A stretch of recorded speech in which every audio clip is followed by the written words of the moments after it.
Reveal. Et voilà, c'est parfait. Donc vous voyez, en 5 minutes, avec 5 produits, vous pouvez facilement vous préparer pour un face cam.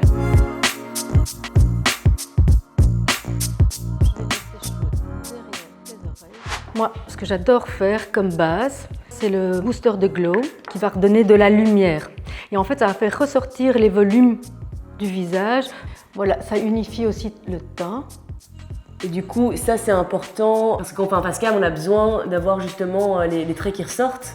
Alors dans un face cam, en fait, ce qui est bien, c'est de faire ressortir ces volumes. Les beaux volumes, évidemment, les pommettes, c'est super beau et tout. Alors avant, ce qu'on faisait quand on faisait un face cam, on poudrait. On était très mat, mais ici, maintenant, en fait, la mode, c'est d'être un peu brillant. Donc il ne faut pas que ça fasse comme si on transpirait, mais il faut une belle petite brillance. Donc vous voyez, bien tartiner du bout des doigts.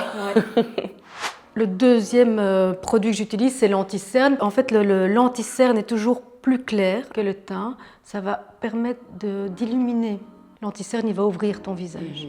Pour un face cam, c'est hyper important de mettre de l'anti-cerne. Oui, on apporte de la lumière, ce qui fait qu'on ouvre le visage. Si tu fonces, en fait, tout ce qui est foncé, c'est comme si tu étais introverti. Tandis que quelqu'un qui est ouvert, on ouvre son visage, donc on éclaircit. C'est hyper important d'apporter de la lumière au visage. Troisième, je prends un terracotta, un bronzer, une poudre brune. Tu peux sourire, moi je demande toujours qu'on sourit. Et j'apporte une sorte de petit bronzage, mais j'en profite pour sculpter le visage. Ouais. Donc ça c'est aussi très facile à faire soi-même. Hein. Ouais, il faut sourire du coup. On se regarde, on sourit. Et en fait ici, donc on laisse bien la couleur de l'anti-cerne au-dessus et on va bronzer sur le côté. Ouais. Ce que je fais toujours, jamais oublier, c'est le cou, parce que souvent on se maquille. Le visage, on ne fait pas le cou.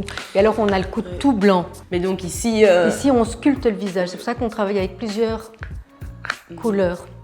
Et alors, j'ai un mascara. Moi, j'ai choisi un mascara brun parce que ça va à tout le monde. Puis ça fait un maquillage naturel. Le noir durcit, le brun pas. Et alors, je l'utilise pour les sourcils. Parce que maquiller un sourcil, c'est super important. Ça restructure aussi un visage. Ah ouais? Et donc, c'est... Voilà. Ouais, et en même temps, je les brosse. C'est énorme parce que moi, j'ai jamais brossé mes sourcils de ma vie. Bah écoute, ça se voit. Non, je rigole.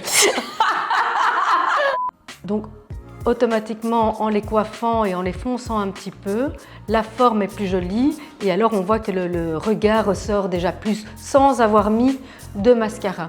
Mais donc ici, le but de cette session maquillage, c'est pas d'être hyper bien maquillé pour aller en soirée. On parle vraiment d'un maquillage hyper simple, ultra facile à faire chez vous. Et donc grâce à ça, on fera moins attention aux petites imperfections, mais on se concentrera vraiment sur le contenu. Bon, alors dernier produit. J'ai choisi ce stick que je vais utiliser sur les lèvres, sur les joues et sur les paupières. Je vais mettre les lèvres en valeur parce qu'on parle quand même, donc c'est toujours bien. Un peu de couleur sur les joues, c'est bien aussi.